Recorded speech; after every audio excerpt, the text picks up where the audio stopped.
Level 6 का मतलब heavy recruitment हो रहा है बीपीएससी के माध्यम से। होना तो यही चाहिए कि लेवल 9 का ही रिक्रूटमेंट हो या एटलीस्ट लेवल 7 भी हो रहा है, तो उसमें जो व्यवस्थाएं होनी चाहिए, गजटेड का, डीडीओ का, गाड़ी का, एक कार्यालय का जो मतलब होता है कि एक ऑफिस, जब हम लोग बात करते हैं कि एक ऑफिस हो, तो एक ऑफिस में एटलीस्ट उसमें गाड़ी हो, आपके पास क्लर्क हो, आपका पद गजटेड हो, आप डीडीओ हो अपने ऑफिस का, और अपने जो आपके सबऑर्डिनेट्स हैं उसका, और लेवल 9 हो या लेवल 7 कम से कम तो होना ही चाहिए। खैर, ये बीपीएससी का अपना डिस्कशन है। तो हम लोग अलग अलग पद का जिक्र करेंगे। सबसे पहले हम लोग जो सबसे महत्वपूर्ण पद है इस बार, 200 पद जो 70 में है, अनुमंडल पदाधिकारी, बड़ी उप समाहर्ता, कैडर क्या है, बिहार प्रशासनिक सेवा, बीएस, बिहार एडमिनिस्ट्रेटिव सर्विस। हम लोग कई बार जिक्र किए हैं कि बीएस का काम, जब वो कैडर तो बीएस का होता है, लेकिन वो कहलाते क्या है, एसडीसी। अनुमंडल पदाधिकारी इसलिए लिखा गया है क्योंकि एसडीसी ही एसडीएम बनते हैं, दैट्स वाई एसडीएम लिखा गया। अदरवाइज क्या है, SDC as a senior deputy collector, उसको हम लोग बोलते हैं वरीय उप समाहर्ता। अब ये जो उनका वर्क प्रोफाइल क्या है, ये लेवल 9 के होते हैं,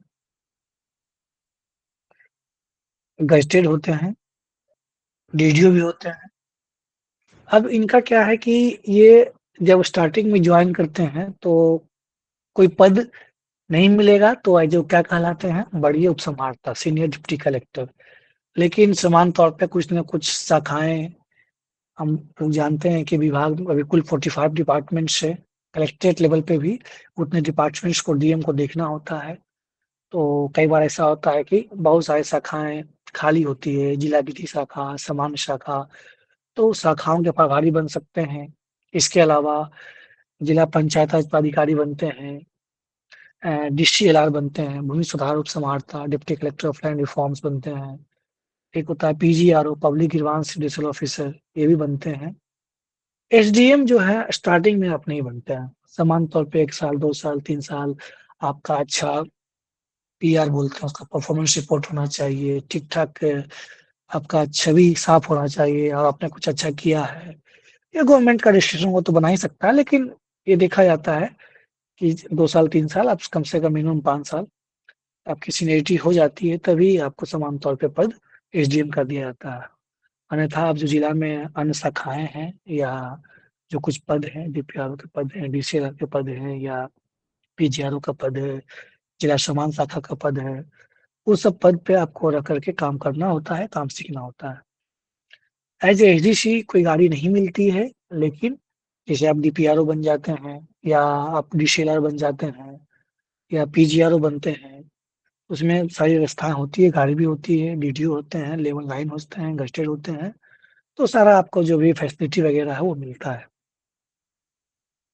ये आपका, इसके साथ क्या वर्क क्या है, जैसे एज एसडीएम तो बहुत सारा वर्क होता है। सिविल एडमिनिस्ट्रेशन के हेड होते हैं अपने मंडल में। उसके अलावा पीडीएस का काम देखते हैं, जो भी गवर्नमेंट की स्कीम्स इम्प्लीमेंट होती सर है अपना उसकी स्क्रीन स्क्रीन दिख रहा है ना? नहीं सर, विजिबल तो नहीं है। कि एक जो ऑफिसर का, सर थोड़ा सा जूम कर दीजिएगा। हाँ जूम कर दिया हूँ। जब हाँ हम लोग बात करते हैं कि कार्यालय प्रधान, एक कार्यालय एक ऑफिस हो, तो ऑफिस में क्या क्या व्यवस्थाएं होनी चाहिए आपके पास। पहला नंबर तो ये हो कि आपके पास गाड़ी हो, व्हीकल हो, आपके पास क्लर्क हो, क्लर्क में बड़ा बाबू छोटा बाबू होते हैं, आपका पद गजटेड हो, आप डीडीओ हो। डीडीओ मतलब होता है, कोई बताएंगे डीडीओ क्या होता है? Drawing and dispersing officer. Department district officer, हाँ मतलब district very good. Development officer. नहीं नहीं नहीं, drawing and drawing dispersing development ठीक है, okay, got it. Drawing and dispersal officer होता है निकासी एवं व्यय पदाधिकारी। इसका मतलब ये होता है कि आप अपने कार्यालय का खुद का वेतन, और बाकी आपके कार्यालय में जो काम कर रहे हैं कर्मी, आपके जो लोअर सबऑर्डिनेट्स हैं, उसकी सैलरी आपके माध्यम से निकल सकती है, आपके साइन से निकल सकती है, तो हम बोलते हैं डीडीओ। गजेटेड क्या होता है, राज्यपाल, राजपत्रित पदाधिकारी होते हैं, तो राज्यपाल का इसमें साइन होता है। आपके नियोक्ता कौन होते हैं, अल्टीमेट राज्यपाल होते हैं, दैट्स तब वो कहलाता है कि गेस्टेड। व्हीकल हो बहुत अच्छी बात है, कलर होना ही चाहिए और आपके पास बढ़िया वेल फर्निश्ड ऑफिस हो वगैरह-वगैरह हो। तो एक ऑफिस का ये स्ट्रक्चर होना चाहिए। एचडीसी जब आप अनुमंडल पदाधिकारी के तौर पे ग्रहण करते हैं तो उसमें सारी व्यवस्थाएँ होती हैं, लेकिन शुरुआत में आपको एज़ एचडीसी काम करना होता है। अब एचडीसी में आपको जो कुछ ग्लैमरस पदें हैं जो जिला लेवल पे डीपीआरओ, डीसीएलआर या पीजीआरओ, जिला सामान्य शाखा, जिला निर्धारक शाखा, ये सब पद मिल जाते हैं तो बहुत अच्छा है। अदरवाइज़ बाकी भी पद डिपेंड करता है कि वहाँ पे अगर कोई सीनियर एचडीसी पहले से हैं, तो आपको नहीं मिलेगा। सामान्य तौर पे जो डीएम होते हैं वो अनुभवी एचडीसी को ही देते हैं। बाकी बहुत सारी जो शाखाएँ हैं वो खाली होती है, तो उसमें आपको काम करने के लिए सीखना है। जब हम लोग जिला प्रशासन पढ़े थे तो उसके बारे में जाने थे कि कितनी शाखाएँ होती है, इस तरह से 45 डिपार्टमेंट्स है तो अलग-अलग शाखाएँ होती है, उस शाखाओं के बारे में हम लोग पढ़े थे। तो उस शाखा के प्रभारी के रूप में एज़ प्रभारी पदाधिकारी के रूप में कार्य करते हैं। अब वो जिला विकास शाखा हो सकता है, जिला विधि शाखा हो सकता है, जिला खेल शाखा हो सकता है, जिला निजात शाखा हो सकता है, स्थापना शाखा हो सकता है, तो बहुत सारी शाखाएँ हैं, उसको हम नीचे-नीचे देखेंगे। तो शुरुआत में यही 4-5 पद के लिए लोग मतलब इच्छा रहता है कि ये सब पद मिल जाए, डीसीएलआर का पद, पीजीआरओ का पद, डीपीआरओ का पद और बाकी ये सारे एनडीसी का पद है। ये देख लीजिए,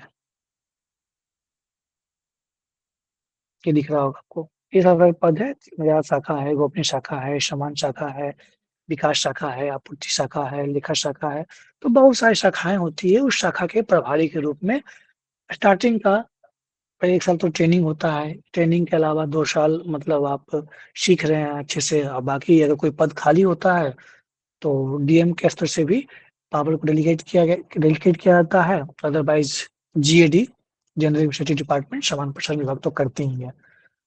तो ये सारे शाखाओं के प्रभारी के रूप में आप काम करते हैं। जिला विधि शाखा देख रहे हैं, शस्त्र शाखा है, बैंकिंग शाखा है, इलाम फाइल बहुत वाइड होता है, उसका फील्ड एक तरह से समझिए कि 24/7 वाला है।